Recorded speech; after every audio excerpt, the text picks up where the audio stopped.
L'Hôtel National s'est construit avant la fondation de la municipalité. Et puis, elle accueillait les voyageurs, puis les gens qui débarquaient du train venaient faire du commerce, ils arrêtaient, puis ils couchaient, puis c'était la seule bâtisse qui était dans le village de Tring-Jonction. Ça venait de Québec. Le chemin de fer pouvait monter à Lac-Mégantic, puis y aller à Sherbrooke. Donc, les gens arrêtaient pour soit changer de train ou faire du commerce vers Lac-Mégantic et Sherbrooke, puis en même temps, ils faisaient du commerce à Tring-Jonction. Le village s'est développé alentour. Il y a eu la route de contournement. L'Hôtel National, dans le temps, le propriétaire avait décidé d'aller à la route où l'hôtel est aujourd'hui, à la route de contournement. Il n'y avait pas d'autres bâtisses. Il a pris les moyens du temps, des hommes avec des chevaux, puis il a déménagé la bâtisse où ce qu'elle est présentement là. Il y avait une bonne vision parce que c'est l'endroit qui est bien situé aujourd'hui pour réussir avec Éric Paré. L'Hôtel National est considéré comme une institution en Beauce. Tantôt hôtel, tantôt restaurant, tantôt bar, tantôt salle de spectacle, ce commerce va connaître différentes étapes de croissance. La construction de la gare amène une affluence de travailleurs et de visiteurs. Rapidement, le besoin de logement, de restauration et d'une place pour prendre un petit coup se fait sentir. Joe Paré bâtit alors l'imposant Hôtel National qu'il inaugure en 1915. En 1952, son propriétaire, Armand Cloutier, fait déménager le National aux abords de la nouvelle route de contournement du village. Plusieurs propriétaires vont se succéder. Outre Armand Cloutier, il y aura M. Durand-Lot, Honorius Grondin, Bertrand Grondin, ainsi que M. Georges. Finalement, le 12 juillet 1996, Éric Paré plonge dans l'aventure et devient le nouveau propriétaire de l'Hôtel National. Moi, je suis un gars natif ici, Tring-Jonction. Justement, la rue derrière, la rue principale. J'ai toujours resté ici, dans le village de Tring. Donc, c'était un bâtiment qui meublait l'environnement naturellement. On n'est pas... c'était mon environnement.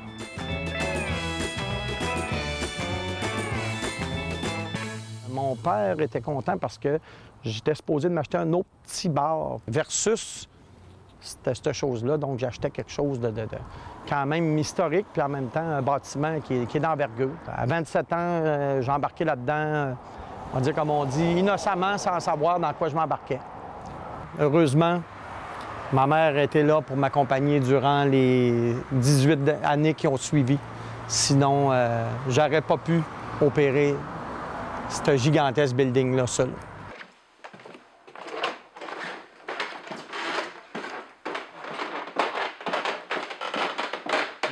Le bâtiment était fermé depuis 2 ans et demi à peu près, quand j'ai acheté en 96. Donc, aucune clientèle. Beaucoup de monde au début m'ont suggéré d'enlever un étage pour sauver du chauffage, peu importe. Puis plus que j'avance avec mon projet, on se sert de tout. Jamais en brisant le cachet du bâtiment.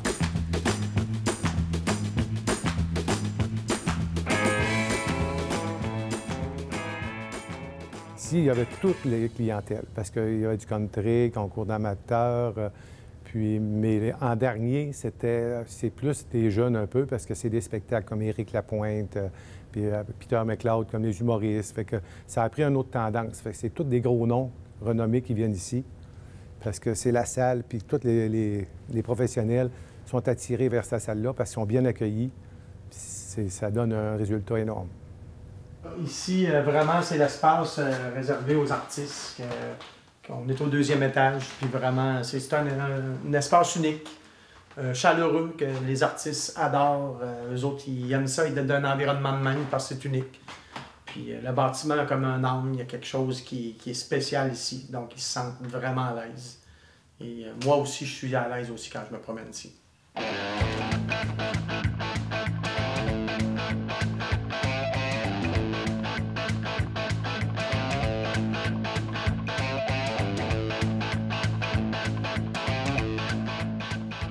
La raison pourquoi j'ai acheté l'hôtel, c'était ici l'espace, que je voyais toute la possibilité du spectacle, de réalisation de spectacle, vraiment.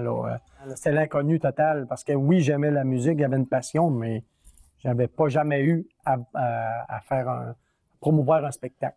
Puis Après ça, on a évolué avec d'autres spectacles, hommages. Après ça, on a fait une transition vers la salle. Ben, avec Éric Lapointe, la première fois qu'il est débarqué ici, en 97 à peu près, 98, on venait de rénover la salle. Puis il est arrivé ici, puis il a donné tout un spectacle. Puis à la fin de la soirée, on s'est ramassé sur le toit de la salle parce qu'il y avait une porte patio qui communiquait sur la grande partie de la salle, juste en haut ici. Puis on s'est fait poser là, puis peut-être 4 ans plus tard, je l'ai rencontré à Montréal, à quelque part. Puis je pensais pas qu'il se rappelait de moi, parce que ça faisait quand même un petit bout. Il dit « Hey, Éric, il dit, j'ai hâte de me faire retourner sur le toit de la salle, voir le lever de soleil avec toi. » Fait que j'ai trouvé ça bien drôle parce que il se rappelait vraiment du moment. C'était cool. Tout le monde qui ont été veillés là ou passés là, ils se souviennent de l'Hôtel National, soit par ses spectacles ou soit pour avoir jeunessé, comme on disait anciennement. Tous les gens ont été à l'Hôtel National, la plupart qu'on rencontre.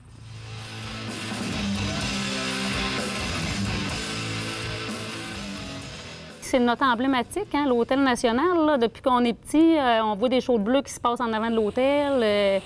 Tout le monde en entend parler. On est né dans ça. Fait que, nos parents nous en ont parlé, nos amis, nos frères, nos sœurs.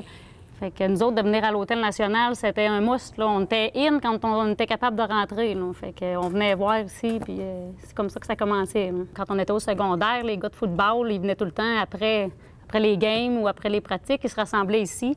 Puis nous autres, on n'avait pas l'âge, naturellement, mais on passait devant l'Hôtel National, puis on les regardait, puis on leur faisait des babelles, puis on avait donc bien hâte de venir à l'Hôtel National avec eux autres, sur la terrasse ou ici en dedans pour prendre une bière. Tous les gars d'extérieur qui venaient à Tring-Jonction, quand arrivait le vendredi soir vers minuit, ils spottaient nos filles, puis tout ça, mais nous autres, on les protégeait.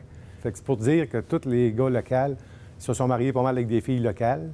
C'est pour ces raisons-là, les waiters et les barman protégeaient les filles. C'était même pas une question qui se posait. Tu viens de Tring, tu te maries à Tring, tu viens fêter à Tring. C'est ta place. Puis on est attaché à notre milieu, hein? Donc, on venait ici. Non, ça a été une belle noce, des beaux souvenirs.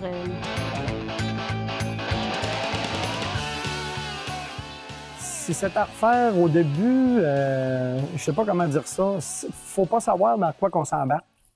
Parce que c'est vraiment, il y a eu beaucoup de défis, il y en a encore, mais il y en a eu des spéciales. Là. Puis, mais c'est sûr que je le referais. Là. Par contre, c'est l'innocence qui m'a amené ici, puis je pense que je continue encore avec cette innocence-là, dans le vrai sens du mot, que on avance toujours avec qu'est-ce qui se passe en avant de nous autres. Puis c'est un défi à tous les jours, c'est un challenge, puis en même temps, c'est le fun. C'est un gars de challenge, j'aime les défis.